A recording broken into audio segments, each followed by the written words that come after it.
你有冇諗過，距離我哋香港唔算好遠嘅東南亞，有一個曾經擁有無數金碧輝煌佛塔、充滿神秘宗教色彩嘅國度，今日居然淪為一個法治完全崩潰、黑金暴利橫行、無辜百姓活喺水深火熱之中嘅人間煉獄？冇錯，呢度就係緬甸。如果你對緬甸嘅印象仲停留在幾年前嘅旅遊勝地、仰光嘅大金塔，或者係昂山素姬嘅政治風雲，咁今日呢個影片揭露嘅內容絕對會刷新你嘅認知。今日我要同大家深度剖析緬甸現時最駭人聽聞嘅10個驚天內幕，由醫生救人竟然會被控告犯法，到買一碗熱飯比起買一把槍更加困難，再到成個國家點樣步步淪為國際犯罪集團嘅天堂。呢啲唔係好萊塢電影嘅虛構情節，而係幾千萬緬甸平民每日都要面對嘅真實噩夢。首先，最令人髮指嘅第一個內幕就係醫生唔准救人。喺一個正常嘅社會裏面，救死扶傷係醫生嘅天職，亦係人類文明嘅底線。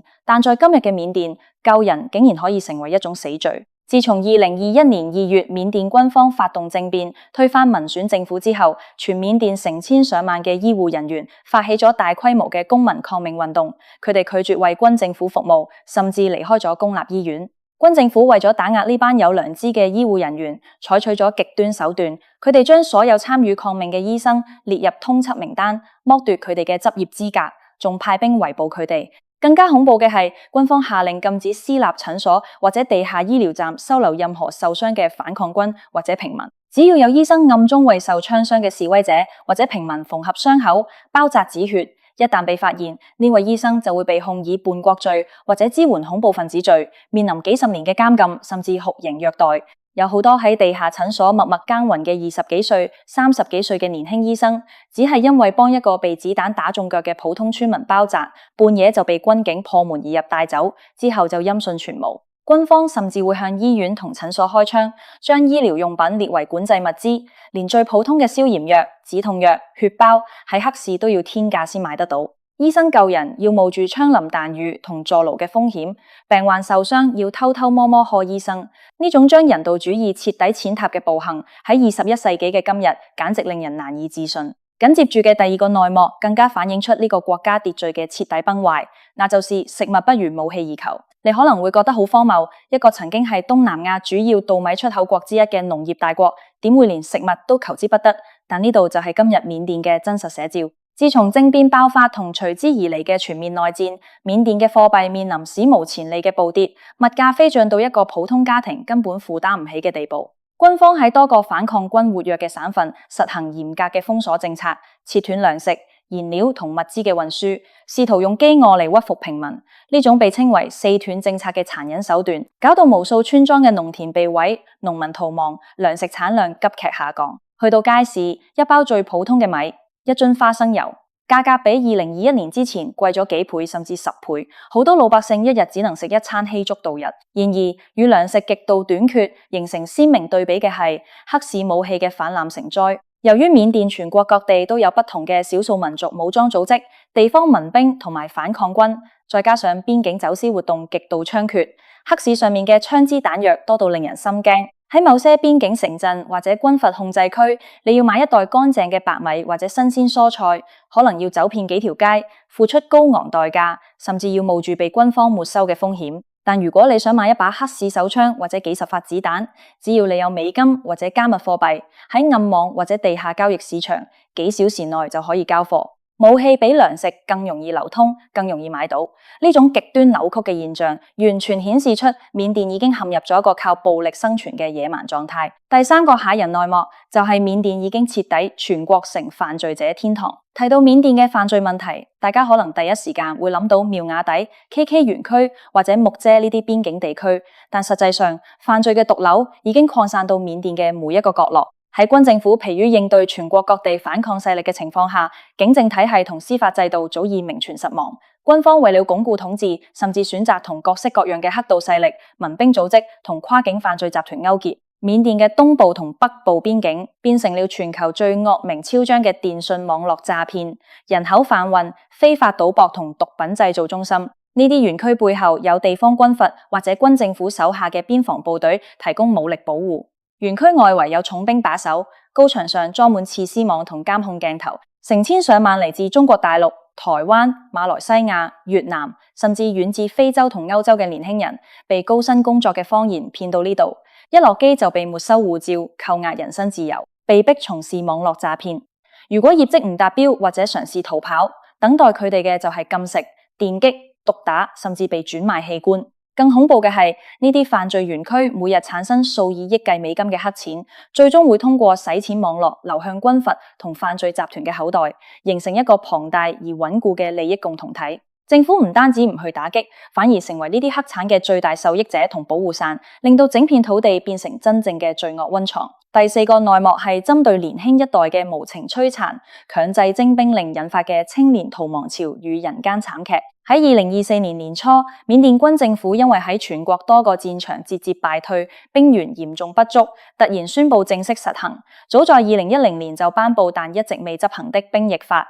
呢個法令規定，所有18歲至35歲嘅男性以及18歲至27歲嘅女性都必須服兵役，最長可達5年。呢個消息一出，立刻喺全緬甸嘅年輕人同家庭之中，引發咗前所未有嘅恐慌。無數20幾歲嘅年輕人，原本有着自己嘅學業、事業同夢想，一夜之間變成咗軍方拉人頭嘅目標。軍警開始喺深夜搜查民宅，或者喺街頭設卡，隨機捉捕年輕人，強行將佢哋推上軍車送入軍營。呢啲被強行徵召嘅年輕人，未經過充分訓練就被送到最前線當人肉沙包，去對抗同自己一樣追求民主嘅同胞。為了逃避呢種命運，緬甸爆發咗大規模嘅青年逃亡潮。數以萬計嘅年輕人傾家蕩產，透過非法渠道偷渡到泰國、印度或者馬來西亞，成日過住無身份、隨時會被逮捕、遣返嘅黑工生活。亦有大量年輕人選擇告別父母，毅然走入深山密林，加入人民防衛軍 PDF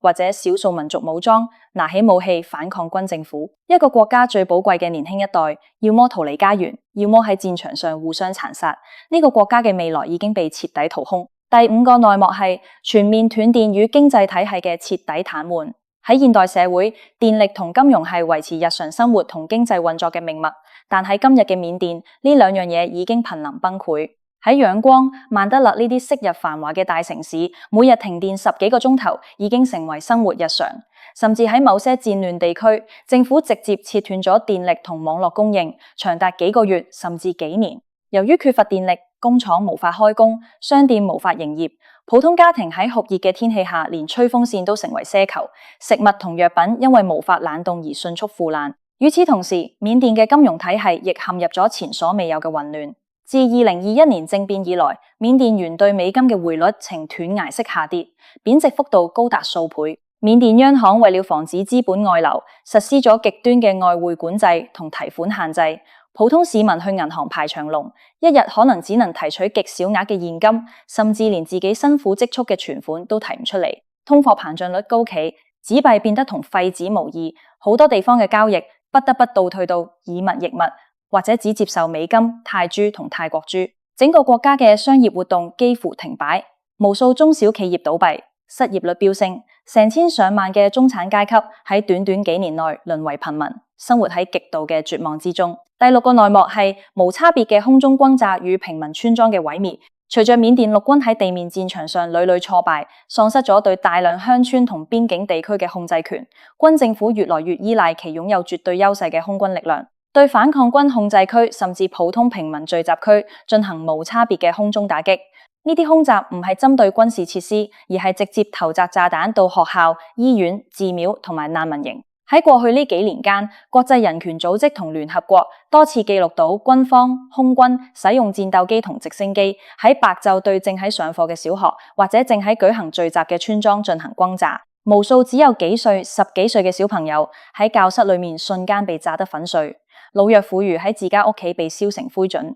軍方嘅目的非常明確，就係要透過製造極致嘅恐慌同痛苦來懲罰那些支持反抗軍嘅平民，摧毀民眾嘅意志。根據統計，已有數以百萬計嘅緬甸平民因為家園被毀而流離失所，佢哋逃入深山老林，喺簡陋嘅帳篷下過住缺水、缺糧、缺藥嘅生活，成為全球最被忽視嘅人道主義危機之一。第7個內幕係毒品王國嘅復甦與黑金政治。緬甸嘅金三角地區喺歷史上就以毒品聞名，但在過去20年，透過國際合作同替代種植，鴉片同海洛因嘅產量曾一度大幅下降。然而，自2021年政變發生之後，呢個趨勢被徹底逆轉。由於國家陷入無政府狀態，經濟崩潰，無數農民失去咗其他謀生手段，不得不重新開始種植罌粟。聯合國毒品和犯罪問題辦公室 UNODC 嘅報告顯示，緬甸已經再次超越阿富汗，成為全球最大的鴉片生產國。與此同時，冰毒、甲基胺、非他命等合成毒品嘅製造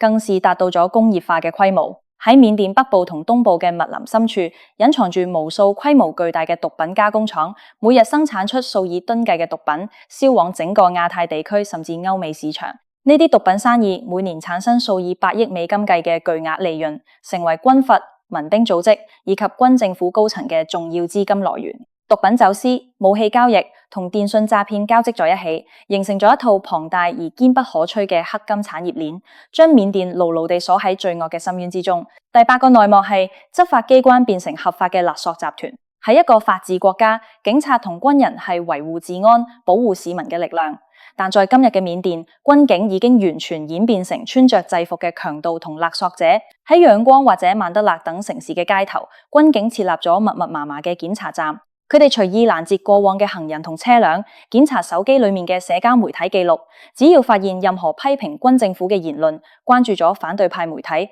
甚至只係手機裏面有反抗運動嘅圖片，就會立刻被逮捕。而想要擺脫逮捕或者免受酷刑，唯一嘅方法就係支付高昂嘅贖金。軍警會公開向被捕者嘅家人勒索幾千甚至幾萬美金，如果不俾錢，人就會被送入惡名昭彰嘅監獄，甚至喺審訊過程中被活活打死。除了喺檢查站勒索，軍警仲會以搜查叛亂分子為名，破門進入民宅或者商店，肆意搜刮現金、金飾同貴重物品。對於普通市民嚟講，喺街上見到軍警比見到強盜更加可怕，因為強盜尚且要躲避法律，而呢班穿着制服嘅軍警本身就代表住無法律約束嘅暴力。第9個內幕係教育系統嘅全面瓦解與被犧牲嘅一代人。教育係一個國家同民族嘅未來，但緬甸嘅教育體系喺過去幾年間已經徹底崩潰。2021年政變爆發後，全緬甸有超過70%嘅大中小學教師同教授選擇參加公民抗命運動，拒絕喺軍政府控制嘅學校上課。數以百萬計嘅學生亦選擇罷課，拒絕接受軍政府嘅洗腦教育。作為報復，軍政府開除咗數以萬計嘅愛國教師，甚至派兵佔領校園，將教室改造成軍事營房或者臨時拘留所。雖然軍政府試圖強行開學，但大多數學校門可羅雀，師資極度匱乏。雖然反抗陣營同地下組織試圖喺控制區設立簡陋嘅社區、學校或者網上課程，但在頻繁嘅空襲、停電同網絡切斷下，呢啲努力顯得極其艱難。如今，緬甸有一整代幾歲到20幾歲嘅兒童同青年，已經連續幾年無法接受正常系統嘅教育，佢哋失去咗學習知識、掌握技能嘅機會，取而代之嘅係戰爭嘅陰影、貧困嘅折磨同生存嘅掙扎。一個失去了教育嘅國家，即使未來戰火平息，要重建文明同繁榮，亦需要付出幾代人嘅代價。第10個駭人內幕係軍閥割據與國家嘅徹底碎裂。緬甸自1948年獨立以來，就一直存在中央政府同少數民族武裝之間的矛盾，但在2021年政變之前，國家大致上仲維持住形式上嘅統一。然而今日，緬甸已經徹底分裂成一個由數十個互不相干、互相敵對嘅軍閥、民兵同反抗勢力割據嘅碎片化國家。軍政府目前只能控制大城市同主要交通幹道，佔全國領土面積可能連一半都唔到。北部嘅克欽邦、果敢、佤邦，東部嘅克倫邦、克耶邦，西部嘅若開邦，各自被不同的少數民族、武裝或者人民防衛軍控制。喺呢啲地方，軍政府嘅法律完全失效，取而代之嘅係各個軍閥自己嘅法律、貨幣甚至軍隊。更複雜嘅係呢啲武裝勢力之間亦關係錯綜複雜，有的為了利益互相結盟，有的為了爭奪地盤同資源大打出手。整個國家沒有一個能夠代表全民嘅合法權威，中央集權徹底瓦解，取而代之嘅係無限期嘅混戰同動盪。對於普通百姓嚟講，佢哋生活喺不同的割據勢力之下，命如草芥，隨時可能因為地盤爭奪戰而再次流離失所。睇到呢度，大家可能會問：點解緬甸會一步步走到今日呢個絕境？呢個曾經喺20世紀50年代被視為東南亞最具發展潛力嘅國家，擁有豐富嘅天然氣、翡翠、寶石、黃金同森林資源，點解會變成今日呢個犯罪橫行、民不聊生嘅地獄？答案就在於極權統治對國家制度同人性嘅極致扭曲。當統治者為了個人同集團嘅私利，可以毫不猶豫地將槍口對準自己嘅人民；當法律變成壓迫嘅工具，當暴力成為解決問題嘅唯一語言，社會嘅道德底線就會喺一夜之間崩塌。喺呢種環境下，善意同良知被視為懦弱同罪過，而殘暴、貪婪同犯罪卻成為生存嘅法寶。緬甸嘅悲劇唔單止係緬甸人民嘅不幸，亦係整個國際社會嘅痛楚。喺呢個全球化嘅時代，沒有任何一個國家可以真正獨善其身。緬甸嘅電信詐騙網絡蔓延至全球，騙取咗無數普通人嘅一生積蓄。緬甸製造嘅毒品源源不絕地流向周邊國家，摧毀咗無數家庭。緬甸嘅難民危機同邊境動盪，亦嚴重影響住東南亞乃至整個亞洲嘅安全同穩定。更令人心痛嘅係，喺地緣政治嘅博弈下，國際社會對緬甸局勢嘅關注同援助遠遠不足，令到幾千萬緬甸平民喺絕望中孤立無援。緬甸嘅故事告訴我哋，和平、法治、自由同人權絕對唔係理所當然嘅存在。佢哋就像溫室裏面嘅花朵，需要每一個人去珍惜、去呵護。一旦呢啲基石被摧毀，文明嘅退化可以比我哋想象中快得多。今日嘅緬甸，醫生喺黑夜中悄悄為傷者縫合傷口，年輕人喺密林中為了自由而苦苦掙扎，老人家喺廢墟中祈求一碗溫飽。呢啲喺絕境中依然堅持嘅微光，係呢片苦難土地上唯一的希望。希望透過今日呢篇深度嘅剖析，可以讓更多人了解緬甸嘅真實現狀，關注那些喺黑暗中默默受苦嘅靈魂。願戰火早日熄滅，願和平同正義能夠重新降臨呢個美麗而苦難嘅國度。